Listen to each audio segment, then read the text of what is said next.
পরিচ্ছন্নতা শুধু শারীরিক স্বাস্থ্য নয়, এটি ইসলামের মূল নীতিগুলোর একটি। নবী করিম সাল্লাল্লাহু আলাইহি সাল্লাম পরিষ্কার পরিচ্ছন্নতা ঈমানের অঙ্গ হিসেবে বর্ণনা করেছেন। মুসলিমদের জন্য পরিচ্ছন্নতা মানে শরীর, মন ও পরিবেশের পবিত্রতা।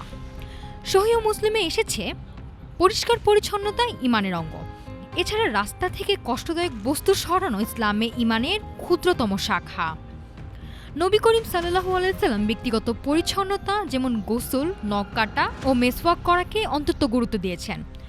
শরীর, ঘরবাড়ি ও পরিবেশের পরিচ্ছন্নতা সুস্থ মানসিকতা এবং ইসলামের মনোযোগ বজায় রাখতে সাহায্য করে। আল্লাহ পরিষ্কার পরিচ্ছন্নতা থাকা পছন্দ করেন, তাই আমাদের প্রতিদিনের জীবনেও এটি অনুসরণ করা জরুরি। রাজধানীর মিরপুরে জামায়াতের আমির ডক্টর শফিকুর রহমান সচেতনতা বৃদ্ধির জন্য সরাসরি অংশগ্রহণ করেছেন। ফজরের পর নিজে ঝাড়ু হাতে রাস্তার আবর্জনা পরিষ্কার করছেন, পাশাপাশি নেতাকর্মীরা পলিথিনে আবর্জনা সংগ্রহ করছেন। ডক্টর শফিকুর রহমান বলেন, আমরা রাষ্ট্র সংস্কারের মাধ্যমে দেশের সব ধরনের আবর্জনা দূর করতে চাই। একটি পরিচ্ছন্ন দেশ গড়তে হলে আমাদের প্রত্যেককে নিজ নিজ আঙিনা পরিষ্কার করতে হবে। নিজ নিজ জায়গা পরিষ্কার হলে পুরো দেশ পরিষ্কার হবে। ইসলামে পরিচ্ছন্নতা শুধু ব্যক্তিগত নয়, সমাজের প্রতিটি স্তরকেও অন্তর্ভুক্ত করে। রাস্তা, বাড়ি, বিদ্যালয়, কর্মক্ষেত্র সবকিছু পরিচ্ছন্ন রাখা ইসলামের শিক্ষা। এটি দায়িত্বশীল নাগরিক গড়ে তুলতে সহায়তা করে। এটি সরাসরি অংশগ্রহণই সাধারণ মানুষের মধ্যে উদ্দীপনা সৃষ্টি করে।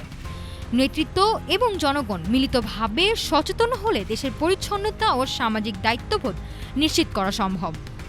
এই উদ্যোগ শুধু রাস্তা পরিষ্কার নয়, এটি সমাজের দায়িত্ববোধ, নেতৃত্বের উদাহরণ এবং জাতীয় উন্নয়নের প্রতি দায়বদ্ধতার বার্তা বহন করছে। আগামী প্রজন্মকে শিক্ষিত ও দায়িত্বশীল নাগরিক হিসেবে গড়ে তোলার জন্য এটি এক শক্তিশালী পদক্ষেপ। পরিচ্ছন্নতা মানে ঈমানের অঙ্গ, মানে দেশের উন্নয়ন, মানে দায়িত্ববোধ, ইসলামিক শিক্ষা এবং সমাজ সচেতন নেতৃত্ব। দুটি মিলিত হলে পরিচ্ছন্ন ও সুন্দর বাংলাদেশ গড়ে তোলা সম্ভব। নাফিসা সামিয়া, ঢাকা টুডে।